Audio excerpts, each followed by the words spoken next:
सूरज की पहली किरण के साथ दिन की शुरुआत कीजिए। सुबह का मंगल प्रभात आपको शुभ हो।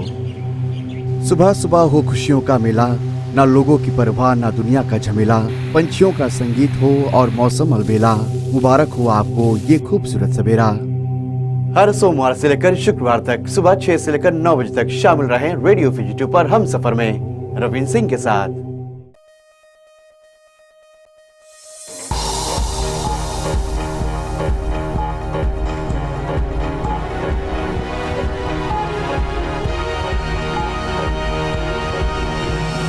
On FBC News tonight, early morning fire leaves family homeless. Driver of 2008 fatal bus fire fronts court. And sniffer dogs and baggage opening at the Nandi International Airport to be a thing of the past.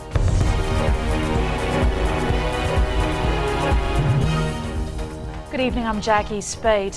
Memories of a tragic fire that claimed a life 18 years ago came back to haunt a family in VCC Lautoka early this morning when a blaze gutted the Kumar home on the Bunda back road. And as Christopher Chand reports, 4 family members in the house escaped just in time.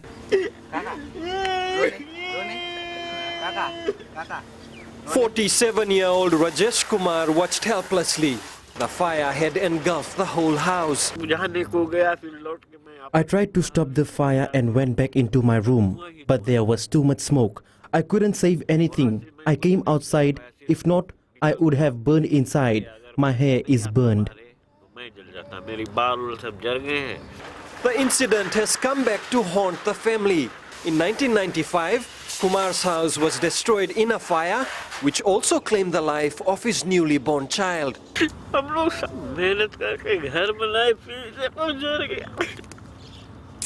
We worked so hard to make the house again, and look, it's burned down again. I'm praying if people can help us so that we can get our lives back.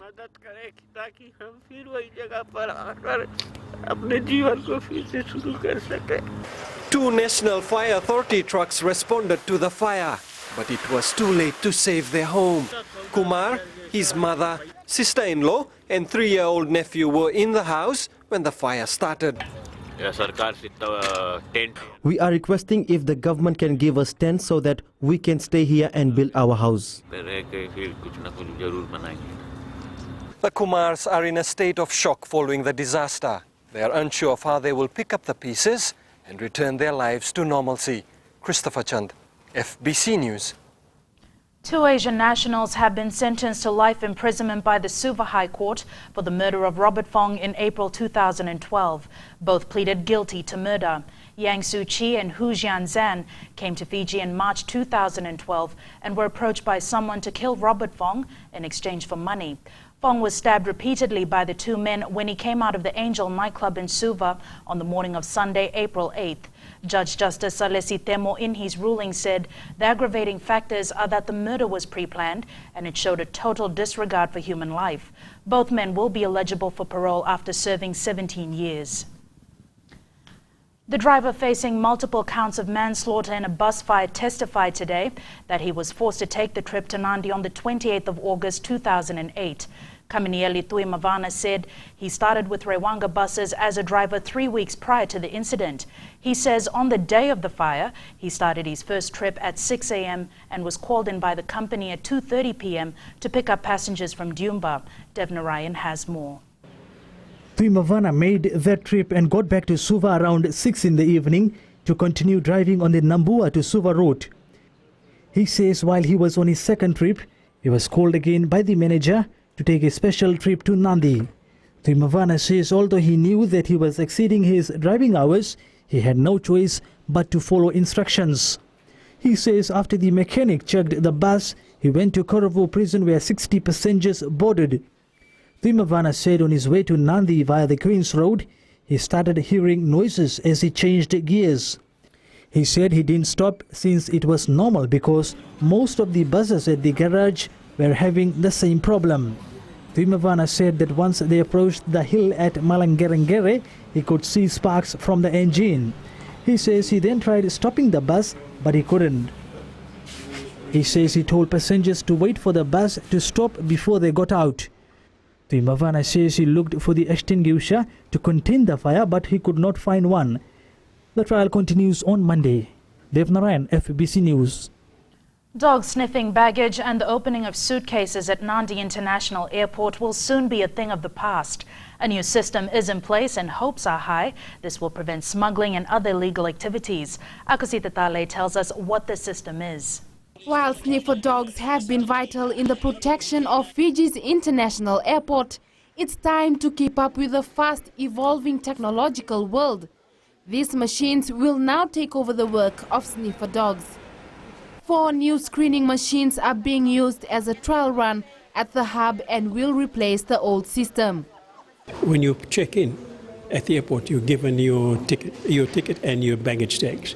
That baggage tag will identify your baggage, you know, and as you come through past the new system, that you'll find if your bag needs to be further examined, it'll flash on the screen. This means saying goodbye to sniffer dogs. But not to worry, as the machines are also able to pick out any illegal substances, something authorities relied heavily on dogs for in the past. At the moment, we use the dogs to smell canine, but that's not very. Sometimes the dogs are tired, sometimes the dogs are high if they smell too many. The minister says the old equipment will be transferred to the Nausori airport. Our main concern is the Nandi airport, because this is where the bulk of our international arrivals and departure takes place. Dokana Singha says the new systems in Nandi will be installed once renovations are complete. Akusita Tale, FBC News. China Railway First Group, the contractors for the PRB flats in Raiwai, has defended its position in the saga that has left construction in a limbo since January this year.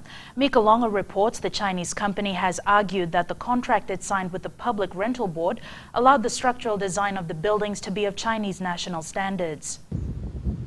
The construction of the railway flats was stopped, which according to the PRB was due to the cost of building exceeding the initial figure of $9 million. It claimed the Chinese contractors later came out with a higher figure. In its first statement today, China Railway First Group argues it was clear and understood both by CRFG and PRB that the initial price was provisional and that the initial price would be negotiated mutually and fixed by both parties after completion of the building's design. CRFG says its design was accepted and approved by PRB engineers and the Suva City Council. CRFG adds it was more than 6 months after the approval that PRB engineers raised the issue and resolved to properly explain and demonstrate the structural design to the PRB from that point onwards. According to the Chinese company, it couldn't see eye to eye with the PRB on the price, causing the construction to be suspended from 2nd January. The company says the dispute on the price was referred to the Dispute Adjudication Board, DAB, which is an independent body required under the contract. CRFGA says on 21st February, the DAB recommended that the fair construction price, according to the design, could be between $11.5 million to $15.5 million, not including the design fees and salaries. It further revealed that on 25th April, an independent quantity surveyor, Williams Associates Limited, engaged by both parties, determined the railway housing project could cost more than $16 million. China Railway First Group says regardless of the end results of the situation, it will continue to try its best to successfully complete the project. Public Rental Board General Manager Misaki Senimbulu says he's been advised by government to refrain from making further statements on this issue until it's resolved. Mikolonga, FBC News. In the news ahead, FEA expects a drop in electricity consumption.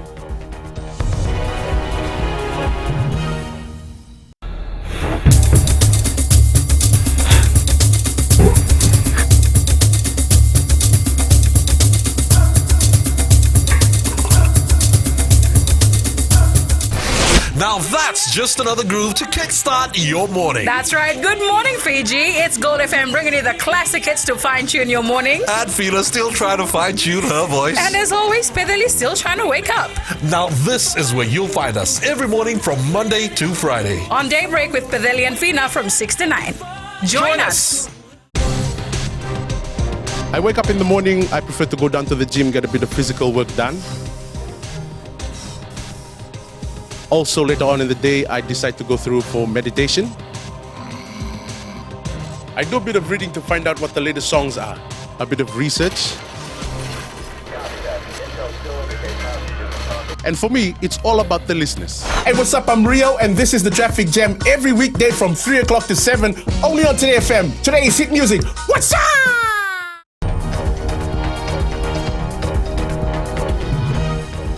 Welcome back. You're watching FBC News. The SPC today launched special publications and audio-visual material to assist Pacific Island countries to build capacity in animal health, animal biosecurity and public health. Chanel Sivan has the details. These publications and audio and video materials will not only benefit Fiji, but also the Pacific community. The idea is to highlight and contribute in response to climate change, animal disease and livestock disasters. We are standing by. In the Pacific, it's still quite isolated, but we have infiltration can come through Papua New Guinea all the way down from Southeast Asia. So we are just preparing the people in the Pacific to be aware of the diseases that are coming in.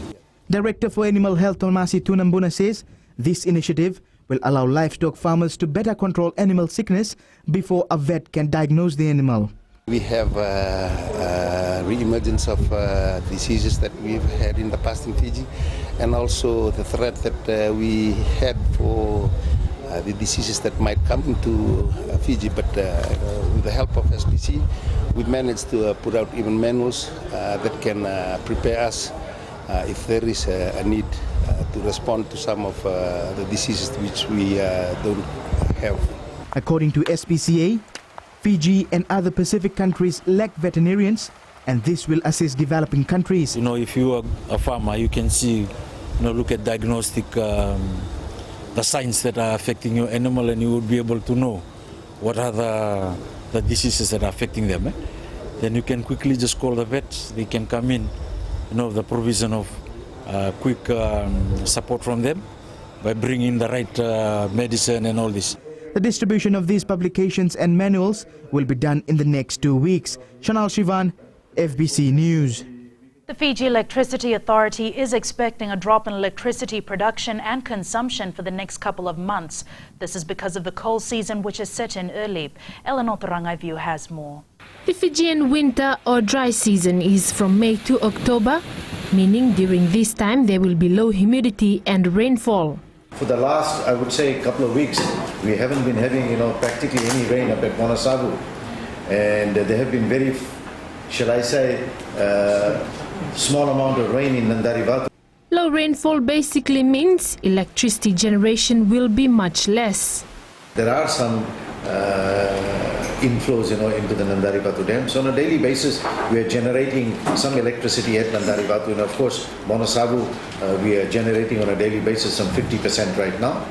But we don't expect the generation for the next few months to be similar to what we had in January to March. With the winter season, electricity use is expected to decrease as well. Winter has set in early in Fiji, and we have been experiencing last few days cold nights, and therefore I'm pretty sure that our customers now, their consumption will go down because a lot of the people will not be using air conditioners or fans. Despite this, the authority continues to urge the public to be mindful of their electricity consumption. We still have the same message, from FEA to our valued customers, that we need to reduce our fossil fuel consumption, because we all know that in Fiji our fuel import bill, total bill for the country is fairly high, and if we can manage our electricity usage carefully, then we will definitely assist in bringing down our fuel bill. With the low generation of electricity at our hydro dams, the FAA is positive there won't be a crisis should there be less rainfall in the next couple of months. Eleanor Turangaivu, FBC News. A ring of fire solar eclipse known as an annular solar eclipse was viewed today by millions of people over certain areas of Australia and islands in the southern Pacific, including Fiji. The eclipse happened between 10 this morning and 2 this afternoon. Shireen Lata with the details. Here in Fiji, cloud cover made it quite impossible to see the eclipse, but observers in Western Australia were able to get the first glimpse of the celestial show. An annular solar eclipse occurs when the moon passes between the earth and the sun, casting a shadow on the planet. The moon still appears smaller than the sun in the sky. giving the eclipse its distinctive ring shape. About 95% of the sun is covered during the eclipse. This eclipse was not considered as scientifically important as it appears too small to completely black out the sun. Unlike a total solar eclipse, which essentially turns day into night, an annular eclipse just dims the sunlight. It just gave a nice ring of sunlight in the sky and was quite different. Some people refrain eating during this period. For some, it's a myth with no scientific reason. However, others believe the radiation from the sun has an impact on the food.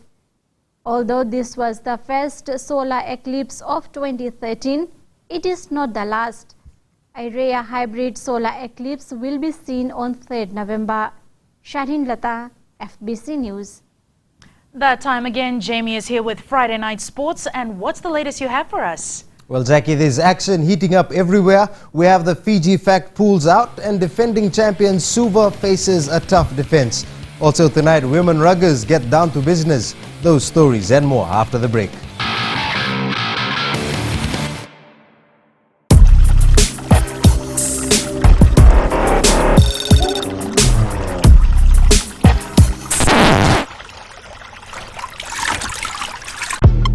Sophie. And I'm Tix. You can join us on The Breakfast Show every weekday from Monday to Friday, 6 a.m. till 9 a.m. right here on Today FM. That's right.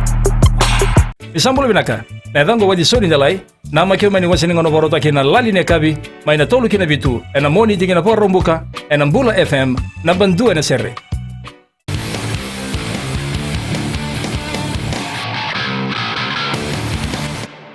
Welcome back. You're watching FBC Sports. The Digicel Fiji 7 side will face a fired-up England at the London tournament tomorrow. The teams, along with Argentina and Samoa, meet in pool play, and the hosts have already set their sights on the title. Always pressure playing at Twickenham, as I think rightly there should be. We showed a lot of character last week. It's something we spoke about, we want to see again in bucket loads hopefully. So it's our challenge. We've got a really tough group, so we're looking no further than that. Meanwhile, series winners New Zealand also want to add a title to its cabinet. Fantastic, you know, it'll be probably the ultimate way to finish it. I mean, last year, I think the last 2 years, we've won it, and then going into the next game, we've got beaten quite well. So, yeah, definitely we want to finish on a high after last week losing the final again, so we'll be doing everything we can to win. It all gets underway around 10 tomorrow morning. Today was yet another crucial day for the Fijiana Rugby 7 squad. It was the last chance for the Reps to make the cut in the final 21. Tsalin Daudakadaka was at the Nasova grounds to check out the action. These girls are on a mission to make the final cut in the squad to the World Cup in Russia. Yeah, I was happy with the girls with the laps today for our first training session for the preparation for the World Cup on June. There are a lot of rookies in the team, and with the World Cup only a month away, Wainingolo knows he has his work cut out for him. Yeah, that's main thing what I have to do. This is with the girls the first time I will be with them, and I have to work hard on their skills and the process and what's their roles when they play games. From the 32 players that attended today's training, a 21-member squad is expected to be named. This core squad will undergo further training before Wainingolo picks the final 12 players to Russia. Chalendo the Kavaka, FBC Sports. The Nandi Rugby Union last night launched its new sponsors for the 2013 season, and the Fiji Broadcasting Corporation is now its official media partner. The FBC will be involved in promoting the Nandi provincial side and club games played in the jet set town. A number of other companies have also come on board to help the side for the remainder of the year. And the pool draws took place today for the Vodafone Fiji Fact. It will be the first tournament held at the ANZ National Stadium, and it's poised to bring football fever back to the Southern Division. Meanwhile, the Fiji Football Association confirmed that using the stadium is proving to be an expensive exercise. Shelvin Chan has more. Gate taking is an issue currently being negotiated between Fiji Football Association and the Sports Council. Always have to know that whatever the percentage they take from the gate takes and everything, we have got certain things with certain councils that we do have in agreement. And if they are asking for more than what the other councils are asking, then we've got a problem. Fiji FA is also hoping to have reasonable ticket prices so everybody can enjoy the tournaments. There are people who are below poverty level and above poverty level, but not high income earners. And there are families that come out to watch the tournament, and there'll be 4 or 5 in a family that like to spend $40, $50 on a ticket. But they like to bring their own food and, yangona or something to drink. And when we had the courtside EC, we had problems. They didn't allow the food and all those things. Rewa Football Association believes that the stadium venue will be good for fans. What we are really excited about, playing in Southern Division. We have been deprived of that for whole of the year now. For the Fiji Fact, defending champs Suva find themselves in a tough pool with Lambasa, Mba and Nandronga. Rewa, Lotoka, Nandi and Navua make a pool B. See that Suva is, you can say, in a tougher pool when you compare.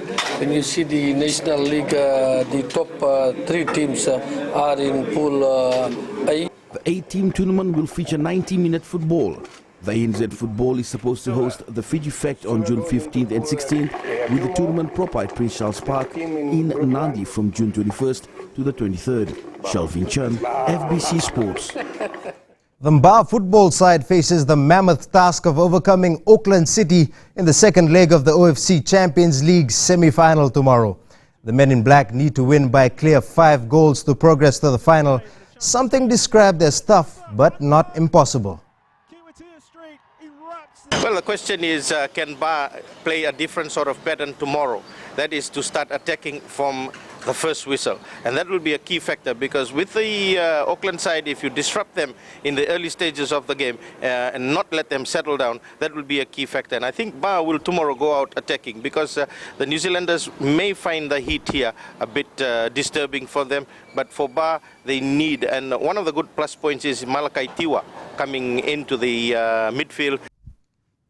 Well, winning by 5 goals to make the final isn't impossible, but if they do, it will be the soccer surprise of the year. That wraps up Sports for tonight. I'll be back on Monday. Until then, have a good evening.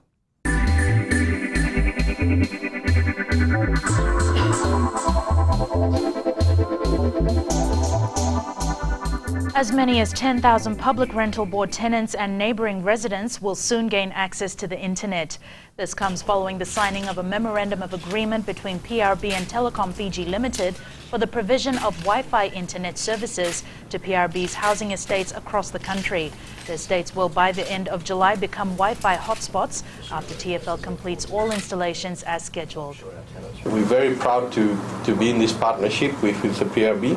We will be providing the hardware and the Wi-Fi services into their estates, and as you heard, we will have all 19 estates connected fairly shortly. Through this partnership, we assure that the provision and accessibility of services and the development of our communities will continue to be an integral part of PRB as a housing provider. PRB tenants will have to purchase recharge cards in order to access internet through the Wi-Fi service.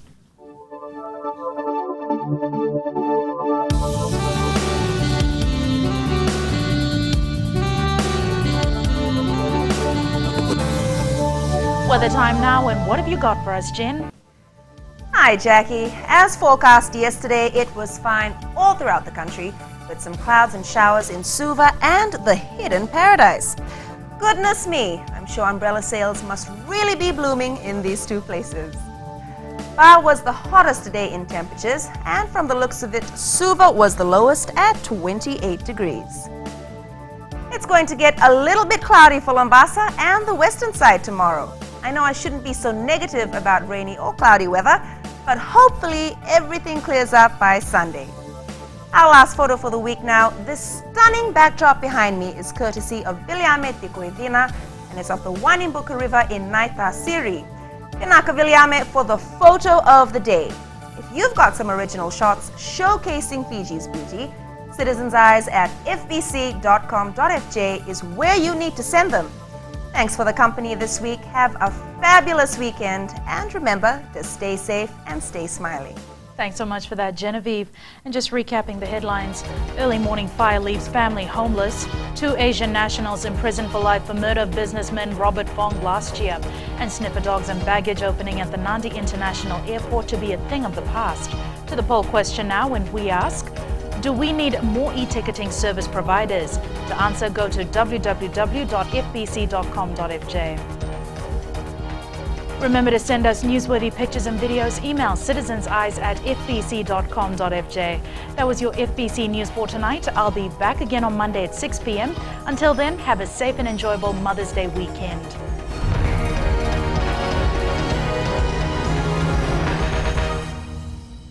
Bula, I'm Wame. Join me every weekday from 9 a.m. to 2 p.m. on The Center Show with classic hits from the 70s as well as the 80s right here on Gold FM.